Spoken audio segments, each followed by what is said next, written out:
But without further ado, Scott Duffy.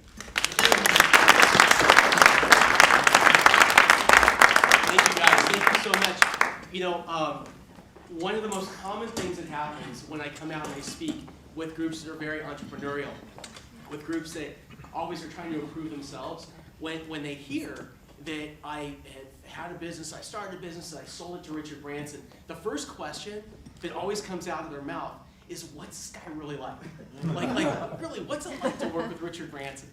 So what I decided to do, because I've had so many people ask me that question tonight, is I'm going to kind of throw out what I was going to talk about, and I want to start with one story if you guys are up for it. Oh, yeah. How would you guys like to know a story? Nobody's ever heard this before. A story of what it's like to work behind the scenes with Richard Branson. Would you like that? Yeah. If you'd like to hear that, say yes. Yes. All right, awesome. So in 2006, I started this company, and it was called Smart Charter. And the idea was to create Expedia for private aviation. And as I was going out there raising money, I met Richard. He ended up buying the majority of the company in 2007, and he rebranded it as a Virgin Business, which I ran for him for a couple of years. But when we rebranded, we had to relaunch. Now, I'm a tech entrepreneur. That's kind of what I've done. And the way I like to relaunch is I like to launch anything is really under the radar, right? When I put a product out to market, I don't like a whole lot of people to know about it because I like to, kind of see how it works and, what doesn't work and what, and improve it and stuff. And then when I feel like I got it right, then I like to make some noise. But that's not the way Richard Branson operates. So what Richard decided that he wanted us to do was do a full day of media the day before the launch. So we started at like 6 in the morning and we went until 8 o'clock at night. Throw a launch party, ended at 2 o'clock in the morning. I dropped him off at his hotel at 3 a.m. I pick him up at 4 because at 5 a.m. we have to be at CNBC to launch live in studio our new business together. And this is where the story really begins. So, no sleep at all. I'm sitting in the green room. I'm sitting here, and Richard's sitting right here to my left. And we're looking at this little tiny TV in front of us. Now, I'm just like you guys, right? I'm an entrepreneur, and I got so much on my mind. First of all, I'm so nervous because my business is launching that day. Like, I hope that the product works. I hope that the people do a great job. I hope that I, represent my crew really well. And so all these things are going through my mind. Plus, I'm sitting next to my hero, Richard Branson. And watch this little TV. And he leans into me, he says, "Hey, Scott." I said, "What?" He said, "I don't think you're doing a good enough job." He said, "I don't think you're doing a good enough job getting promotion for this business. And I never have to do this, but I'm going to have to step in." And he said, "Give me just a minute and let me think about it." And my stomach fell to the floor. A couple minutes later, leans into me and says, "Hey, Scott." I said, "What?" He said, "I got it." I said, "You got what?" He said, "Here's what we're going to do." He said, "You and I are going to do a wing walk." I said, "A wing walk?" I said, "What's a wing walk?" He said, "No, it's great." He said, "This is what we do. It's simple." He said, "You're going to stand on one wing of an airplane." And he said, "I'm going to stand on the other wing of that airplane, and we're both going to hold a rope. And with our other hand, we're going to hold this sign that says Virgin, and we're going to fly over New York." And he said, "I promise you, I'm going to get you more promotion than you can ever imagine." And he said, "And here's the thing. We're going to be on this little stunt plane. It's like a stunt plane, so there's these metal boots." So he said, "You're going to hold a rope, but I promise if there's turbulence, because I know you have kids, you won't fall off." And then he goes, "And don't worry, I'm going to give you a diaper in case you shit yourself." So he tells everybody in the room, and they get all excited. I'm terrified. So a couple minutes later, I'm watching this little TV, and I got all this going through my head, and Richard leans back into me. And he says, "Hey, Scott." I said, "What?" He said, "I don't know if we're going to be able to get this plane before I have to leave, so I have a backup plan." I said, "Great, what's the backup plan?" He said, "You and I are going to skydive." I said, "We're going to do what?" He said, "We're going to skydive." I said, "Richard, I've never done that." He said, "That's the best part." He said, "You and I are going to go tandem." He said, "You'll be attached to my back." And he said, "And when we jump out of the plane, we'll have some kind of chute that says Virgin on it." And he said, "I'm going to get you more promotion than you ever imagined." He goes, "But here's the thing. I've never done it either. So we should probably practice once, because he said, I'd hate to jump out and not know where that chute thing is. He tells everyone in the room, they think it's a great idea. I'm even more terrified. So I do what every good entrepreneur would do in that circumstance. I thought I was going to throw up. And I got up and I ran straight to the bathroom. And just before I got there, the stage manager stepped in front of me. He said, I'm sorry, you don't have time. We're running late, you got to get on stage. So we walk out there, and I'm sitting here, and Richard's sitting here. We got the little thing in our ear. And they say 15 seconds, and I look at him, and he smiles with this twinkle in his eye, like, I can't wait for this one more. And here comes the first question. And he does great, like he always does. And we're on our way back to New York, and we're in this car, and he's sitting in the front passenger seat, and I'm sitting behind him. There's some PR people in the car along with us. And I have my head in my hands, because I, honest to goodness, don't know if I'm going to skydive or if I'm wing walking that day. And I forgot to tell you, I'm afraid of heights. And then all of a sudden, with my head, everybody in the car starts breaking out in laughter. And Richard turns around and he starts high-fiving everybody. And he puts his hand out in front of me and says, give me a high five. I said, what? He says, give me a high five. Give me a high five. I said, Richard, what's this for? He said, Scott. He said, it's all been a big joke. He said, everybody all day has been in on it. He said, I just have to break you in. So the more, Les Brown told me one time, he said, every story has to have a point, and there has to be a point for every story. Honest to goodness, I don't know what the point of this one is. Other than this, Richard Branson is absolutely nuts. So, Bob and I were talking about tonight, and what I was going to share with you, one of the things we talked about was my background and kind of what brought me to this place today, and what are some of the lessons that I learned. And so that's what I'd like to share with you for the next few minutes. And for me, it really all started here in Southern California. I grew up in Los Angeles. I went to school at the University of San Diego. I started a business as a freshman. I played college sports. I totally loved the whole college San Diego experience. It was like the time of my life. And there was a tradition when I went to school down in San Diego where after midterm exams, everyone would get in their car and we'd drive like 10 hours south to San Felipe, Mexico. And we'd celebrate and we'd party for 2 or 3 days. That's just what the big 3 schools did down there. So it was my junior year, and for whatever reason, I finished exams early. And I was one of the first cars down. I was about 90 miles south of Mexicali, south of the border. And if you've ever been to Baja, to this part of Baja, it's almost surreal.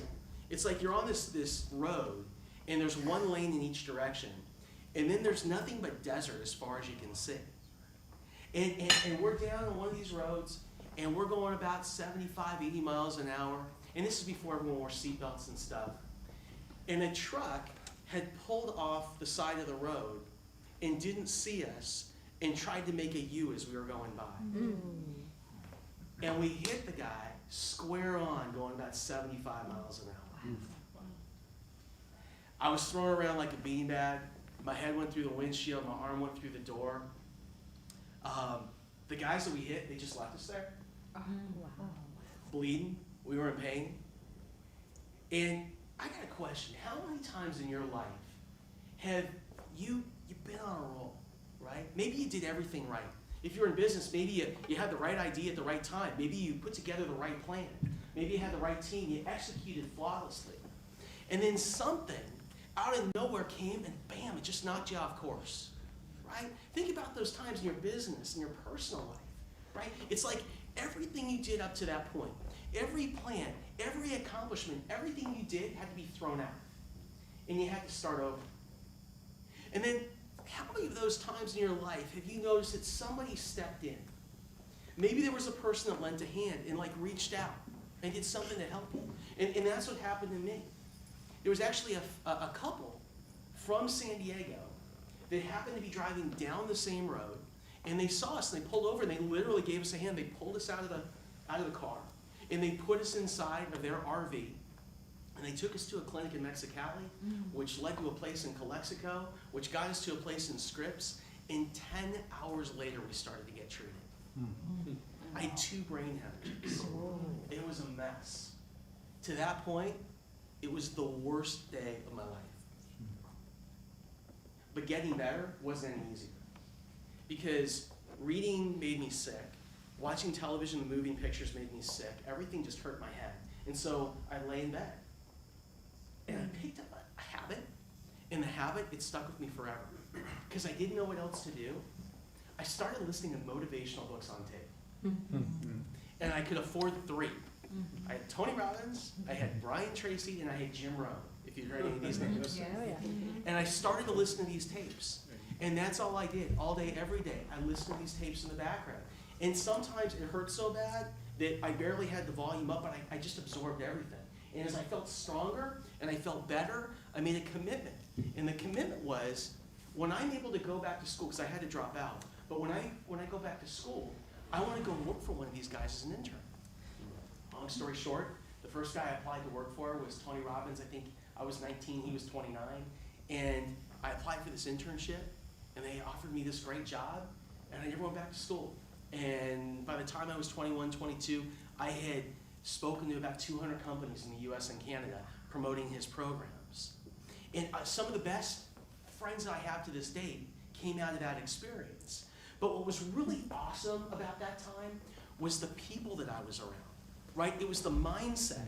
It was this incredible sense of possibility that I was exposed to. People that overcame challenges that seemed so doggone impossible to get through, but they looked at them as opportunities. And I think at an early age, again, it really helped me to understand what was possible.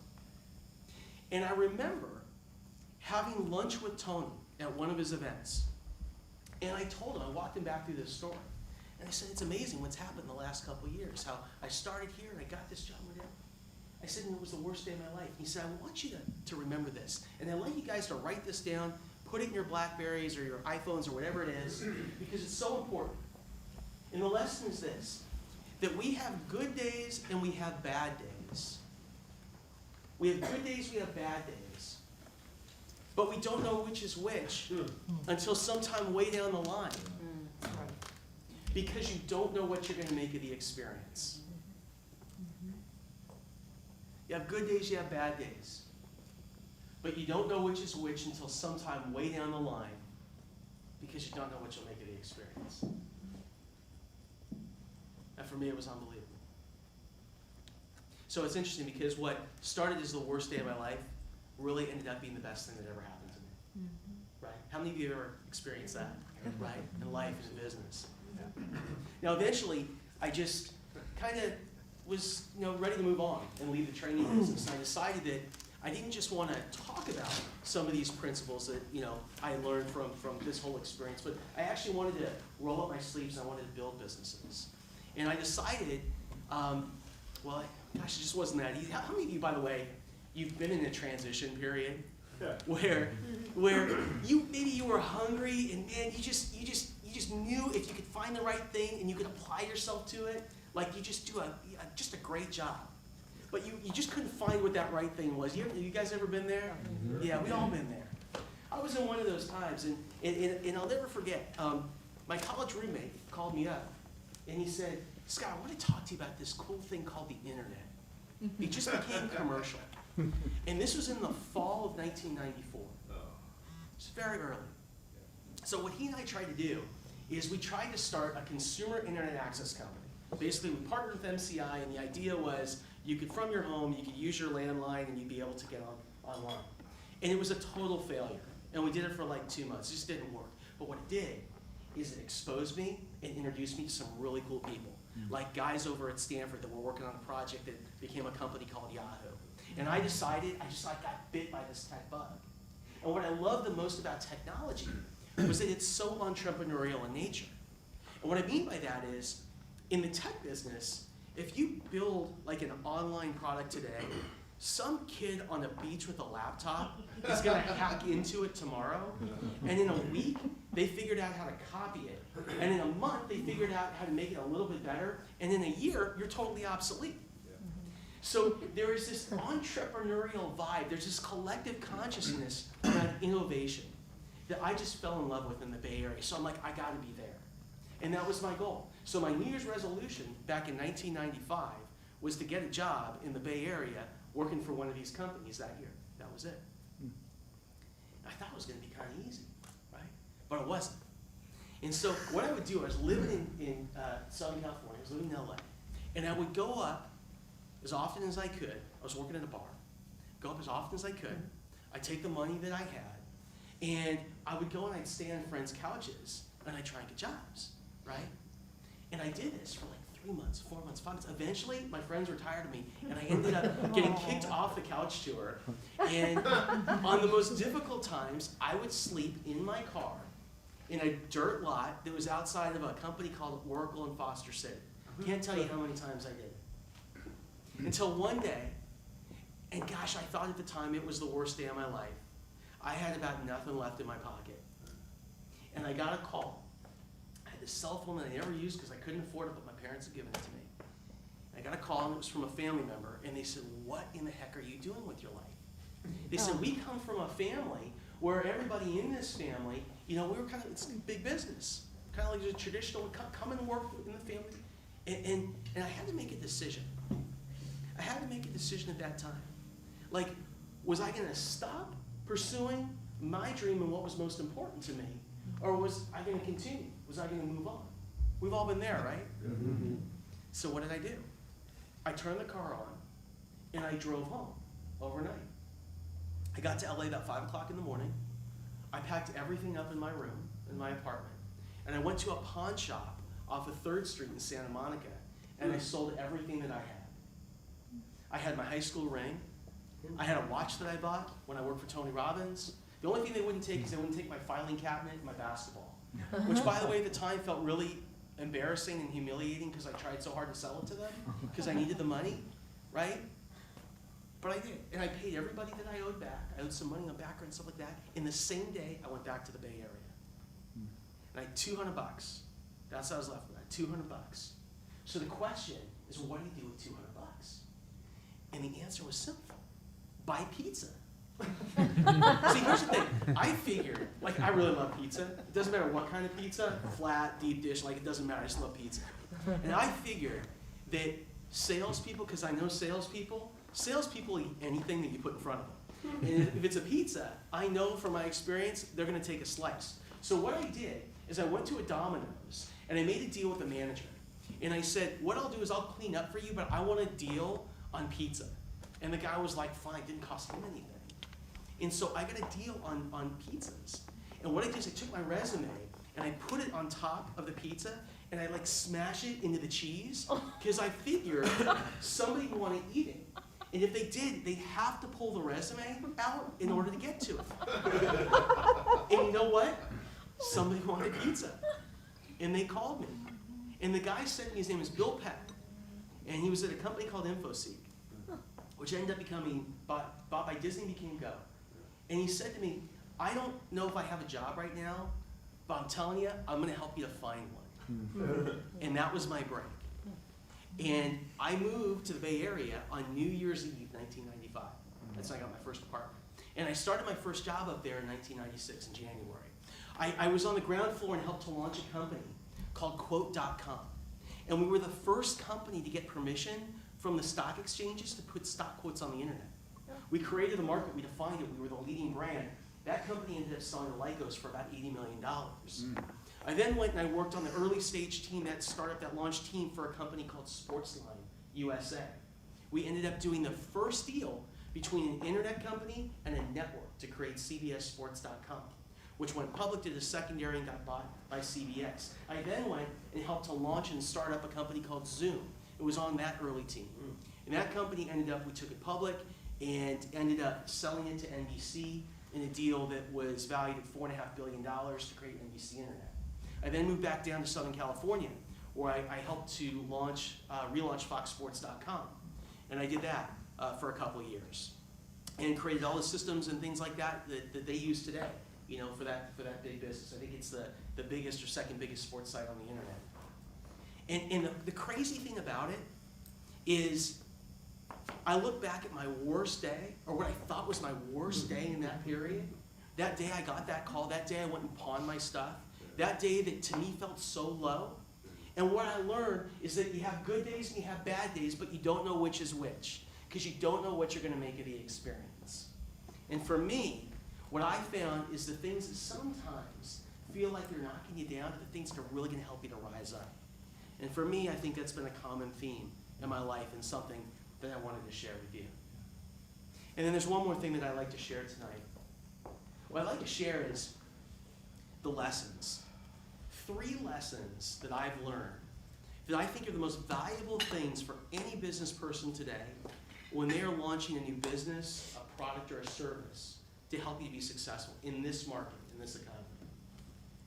So the first one is this. The first one is this. When starting a company, I want you to start with the last page first. Start with the last page first. What does that mean?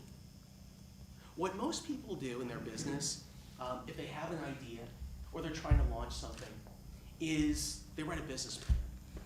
And they start with this fancy cover page and a fancy mission. We all been taught the same way to do it, right? We talk about the market and the product and all this stuff. What happens is, when we get to the end of the plan, and that's the financial section, we have either convinced ourselves that we have such a great idea that we don't do it, or we've asked all the wrong people what they think. We've asked our family and our friends and all the people that love us that want to support us, and they're not going to tell us the truth. And so again, we don't do that last section. But what I found in my career is that the typical entrepreneur ends up changing their financial model 6 times when they first start their business before they figure out a way to really make money. And what I've learned is if you start with the financials, you start with that last page first, and you get that down really simply. Where's my income? What are my expenses? How does this thing pencil out? What happens is that page writes the whole rest of the plan for you. So number 1 is start with the last page first. Number 2 is focus on one thing. One thing, one product at a time. I'm going to give you an example of why I think this is so important. And I call this hammers and nails. Let's say I gave you a hammer and I gave you a nail. And your job, the only thing that you had to do was take that hammer and you had just had to hit that nail. You had to nail it and drive that nail right into a piece of wood. You had to nail it, right? If I give you one hammer and one nail, the odds are you might miss the first time, you might miss the second time, but I'll bet eventually you nail your business, right? Now, let's say I give you 2 hammers and I give you 2 nails. You already have a problem. Who's going to hold the nails, right? Let's say you find somebody that does.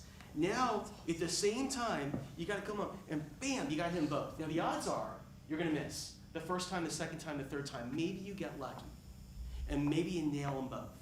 Maybe you nail both businesses or both products or both services. But the odds are it's going to be real difficult. Now, let's say I give you 3 hammers and I give you 3 nails. You got a really big problem. You only have 2 hands. My point is this. The biggest problem that entrepreneurs make today is they focus on too many things at a time. Here's what I want you to do. Focus on one thing. Not the hardest thing, the simplest thing, right? The fastest thing to build, the minimum viable product, right? Nail it first, right? Become great at that first. And then when you do, then it's time to move on to the next thing. Number 3. Focus on one customer. Just one customer. The way I think about this is focus just on one person, right?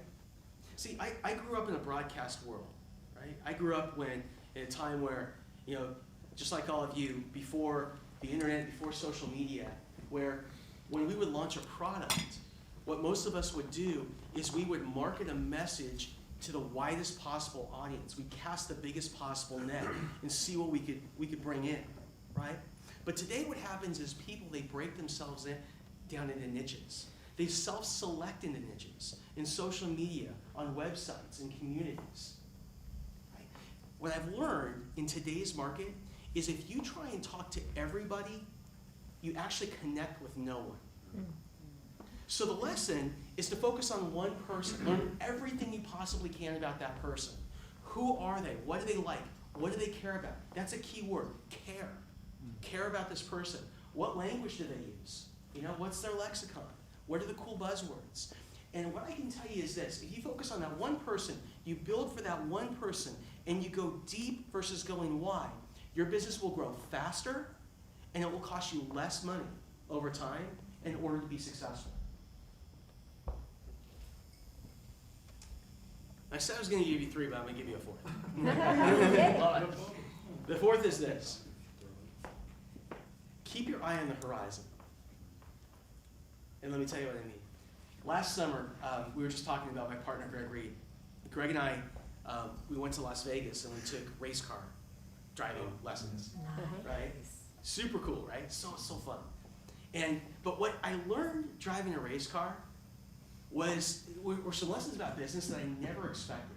They just totally caught me off guard. Here's the first.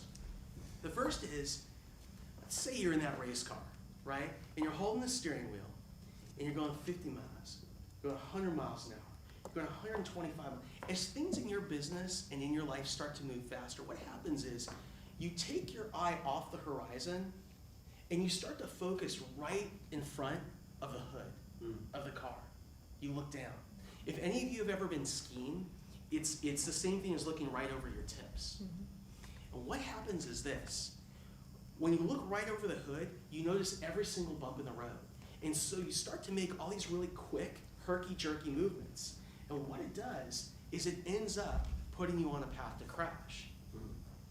The lesson is this. The lesson is, if you can keep your eyes up as things are coming at you, and you can focus on the horizon, what you can see down the road is you can see things that are going to happen, and you can anticipate. And by anticipating, you're able to take these real slow, graceful movements. And that's how you win a race. But the other thing that's important when learning how to drive a race car is learning how to crash. How many of you guys learn how to crash? Okay, this is nuts. Like, this is crazy. What they do is you're driving along, and they've taught you in a classroom what you're supposed to do, how you're supposed to crash. But you don't know, like, when they're going to actually test you. So they'll be driving along, and you're going faster and faster and faster and faster. And what happens is, when you least expect it, the instructor who's sitting in the passenger seat grabs the wheel and tugs on it. Let me ask you a question. What do you think the first thing that you do is when somebody tugs on the wheel? When things get out of control, what's the first thing you do? Overcompensate. You hit the guy that pulled the... The first thing that you actually do is you look at the wall. Oh. And what happens is, because you look at the wall, your head carries the rest of your body's momentum, and you go right into the wall. So the instructor has only one job, and their job is this. As soon as you look at the wall, they have to take their hand and put it on your helmet, and they need to guide your head back. That's all they do. And what happens is, as soon as they guide your head back, you go right back to that goal you had, right back to where you wanted to go. Right? So, key number 1 today, if you want to be successful launching a new business, product, or service, is you got to start with the last page first. If you can figure out how you're going to make money, it'll write the rest of the plan for you. Number 2, hammers and nails. Right? Focus on one thing at a time as an entrepreneur. Don't try and do too much at once. Number 3, get to know one customer, one person, and really focus on delivering the product. Focus on delivering the product that person wants. Right? That's number 3. Number 4 is to keep your eyes on the horizon. And no matter what happens, then if you're going towards that wall, just take your head and put it right back on the road where you want to go. And that's going to lead you to success. So with that, I say thank you guys very much. And it was a pleasure to be here tonight. Thank you.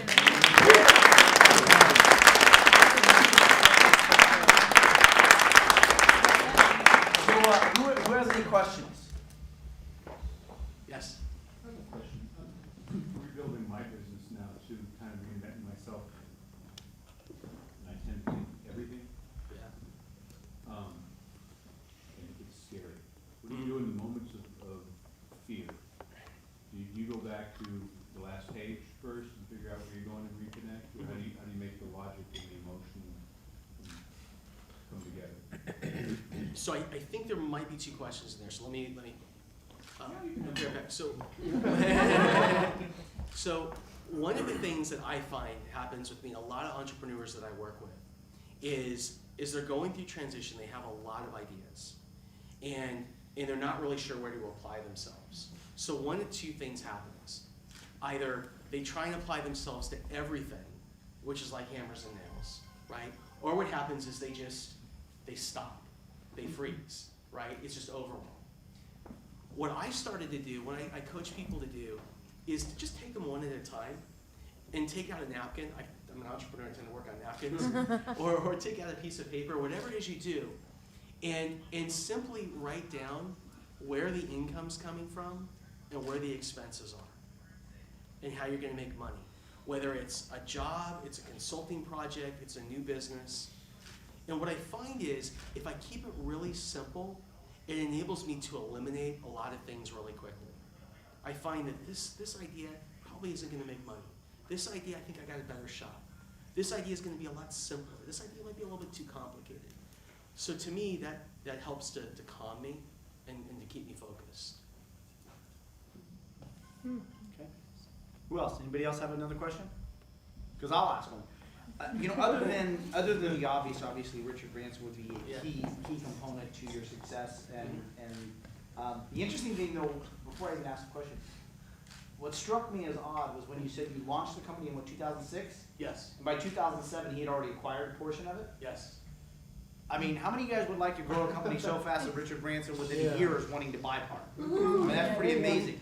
So what do you think was the key attribute to your success in doing something like that?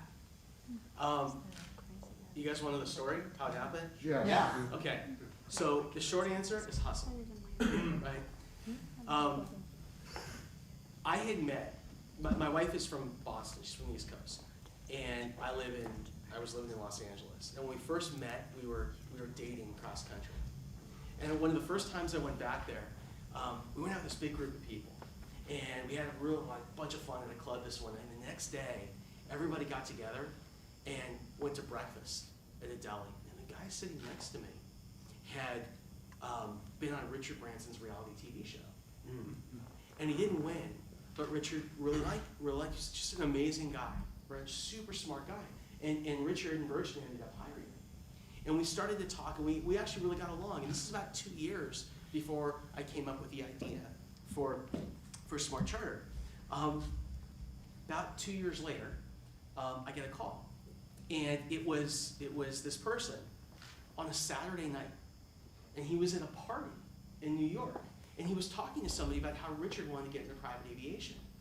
And the person said, hey, do you know Scott Duffy in Southern California? Do you know this guy? And he said, Scott, I know Scott. He said, he's in that business and you ought to talk to him. And you guys ought to connect. So he calls me and he leaves me a message. He said, I don't know if you remember me. I'm Rachel's friend. Would you mind getting together with our team and just kind of brainstorm? So you get that call. And this is, by the way, this is the month that we went out to raise money. The month we went out to raise money. So, the question is, what do you do? So I called him, and I said, Gabe, hey, it's great to hear from you. And I said, yeah, I'm looking at private aviation. Also, I built this great team. I brought in the person who wrote Google AdWords, the most, I think it's the biggest revenue generating site on the internet, and the head of artificial intelligence and scheduling and planning from JPL. So I had some really good people. And I said, I'd love to talk to you. He said, well, if you ever get to New York, I'd like to get you together with my team. I said, it just so happens I'm there tomorrow. Well, of course, I didn't have a ticket. We scheduled a meeting. I took the red eye out. I went straight to their office. And they laid out what their plan was. And they said, what do you think? And I said, do you really want to know, or are you asking? And I said, here's the challenges I see with that plan, and yada, yada, yada, and here's what I suggest that you do. And in the meeting, when it ended, I was walking to the elevator, and I got to the elevator, and the head of business development came out from Virgin USA, and he said to me, what do you think we should do? And I said, well, this is what I'm working on. He said, you should pitch us on that. And so I went back in. And that's how the whole thing started. Wow. Now, from there, I mean, there's a lot of ups and downs, and it certainly wasn't easy, right? But I want to share two very quick lessons that I learned in the experience. The first was, everyone said I shouldn't talk to them. Everyone said that they would steal my idea. Everyone to a person, except for my mother. Everyone said they'd steal my idea, my entire team, right? But what I believed at the time was, I didn't really have a whole lot, right? I had this idea, I had a couple of people, right? I felt that the benefit outweighed the downside risk. I also know that there's something about being an entrepreneur today. We can move so much faster than big companies that to me, it wasn't something I was concerned about, because I knew I could execute them. I knew I had more speed than they did, right? So I did. I went for it. The other thing that I did is I educated them. So instead of trying to sell them, when I went home, every week, what I do is I'd send them a digest of, here's some things that you should know about the private aviation industry and how it affects your model and how it would affect the one that I'm working on. And here's what would be cool if we work together. I did that for 3 months, and that's what led to the first call button investment. Question I have is, if you hadn't sold to them and you would have stayed on the course that you are on, Yeah. where would you be now? If I hadn't sold to them, where would I be now? Probably in the same place. You And wouldn't have been able to expand it and grow it and see it Well, mushroom? yeah, so it's a good question. The reason I say probably in the same place is this. How many of you have ever believed you were in the right time, right place, at the right time? How many of you have been there? Sure. Right? How many, especially as entrepreneurs, how many of you have not only been in the right place at the right time, but you were so convinced that you were there that you went all in? Yeah. Right? You put all of your chips on the table. You guys ever been there? Yeah. Right. So I actually have a chapter in my book, and it's called Right Place, Right Time, Yeah, Right. So I want to tell you a story, because I think this is a really important lesson for entrepreneurs, is I sold the majority of my company in 2007 to Richard. We relaunched as a virgin business in March of 2008. What people forget about 2008, they remember the market crash in the fall. But what they don't remember is in the first quarter of 2008, fuel prices went through the roof. Right. And if you're in the private aviation industry, what that means is a trip on a heavy jet, like the Gulfstream, from here to New York, from LA to New York, goes from, let's say, $45,000 one way to $90,000 one way. And so the market went like this. I learned a lesson, actually, I think I first heard this from Mike Moritz at Sequoia Capital in the Bay Area, that I would rather have a terrible idea in a good market than a great idea at the wrong time. Right? You guys relate? So the answer is this, that selling the business and being in that experience was unbelievable. I wouldn't be in the business, whether it was I did business with Virgin or not at this point. I'd be out of it. But I think what I gained the most was the time I spent with Richard. Can I tell one more Richard story? absolutely. Do you guys want to hear one Oh, more yeah. Richard story? Yeah. Great. I have a question. Yeah. Yeah, go ahead. So, part of what I'm doing to get over myself Yeah. is to possibly give up equity in my company or control. Yeah. So when you sold your company to Richard, even though you're still on board, how did you get over yourself to still move forward with the project? What do you mean by over myself? Well, I mean, it's tough to, if you're the. By the way, my wife tells me to get over myself. Mine too. But basically, I mean, you've given up control. Yeah. You know, because you've sold it. Yeah. And you're still on board, and so there's a rub there. There'd be a rub there for me. It's a great question, and I think that one of the biggest mistakes that entrepreneurs, there's two big mistakes they make in the early stage of their business when it comes to equity. The first is they think that what they have is much more valuable than it really is, right? They think that they've got this great idea and everyone's on the same page as they are, and that they think that this is like the next great thing, like this is Kleenex all over again, right? Or the Big Pen, or whatever it is, the Band-Aid. And investors look at what you're offering them as maybe a good idea, and they look at you and they say, maybe this is the right person to execute, but they look at it as risk. They're putting risk capital into your business. And so they typically tend to value something in a different way than you're gonna value it. That's one mistake. The second mistake that entrepreneurs make with regard to equity early is when they do sell, they may have held on too tight because they thought their business was too valuable, but then when they do end up selling equity, they sell way too much. And the reason is they think that that first time that they go out and raise money is the only time they're gonna need to raise money, right? Typical by the way, this is really interesting. I'm gonna give you a couple interesting stats. The typical person in the United States that makes $1 million, that keeps the $1 million this time around, because most people that make it lose it, a big percentage make it back. The typical person that starts a company, makes $1 million and keeps it, starts that company when they're 41 years old. Wow. Okay? Probably know that.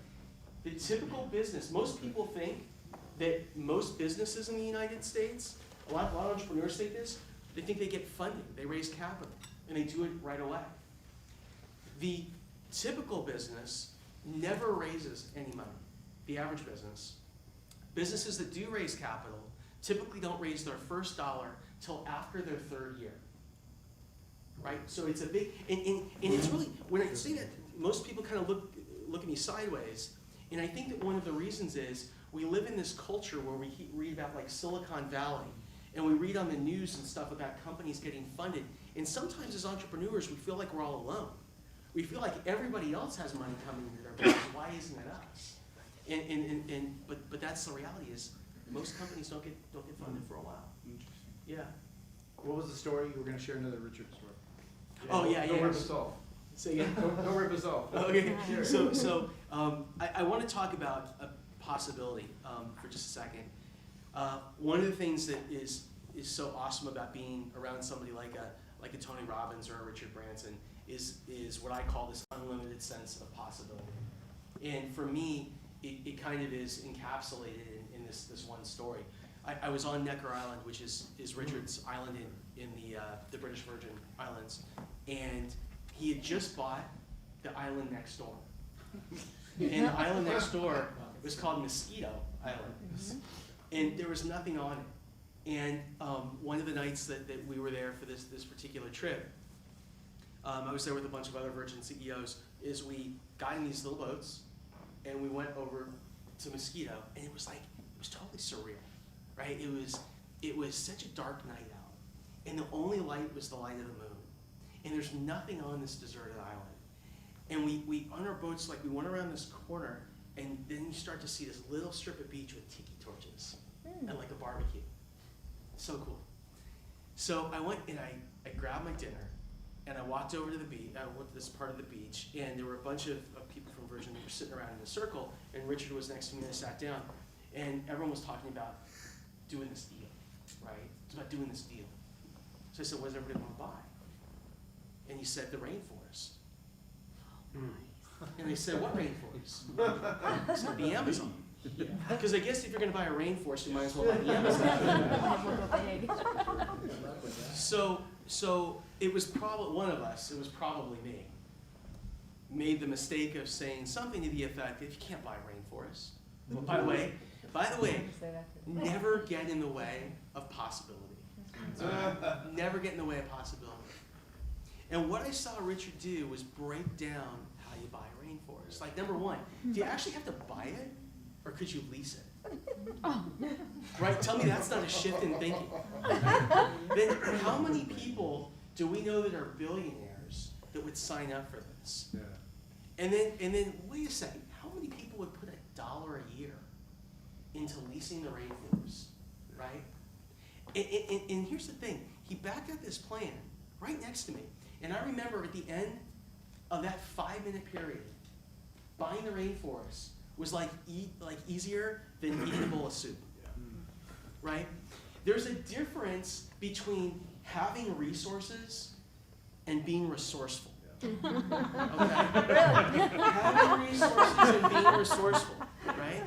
And one of the best things you can do to be resourceful is to put yourself around people that think bigger than you, right? So for me, this was all about being next to Rich. They thought so much bigger than I did. And I'm just humbled to be able to tell the story. But what's even more important is this. Why in the heck would he want to do that? Why would he want to buy a rainforest? Because he wanted to stop the deforestation that was taking place and save the animals that were getting taken out of the rainforest. And for him, what was more important in that conversation was why he wanted to do it than how he was going to do it. If you have a strong enough why, you will always figure out how to make your dreams come true. Awesome. Wow. Thank you.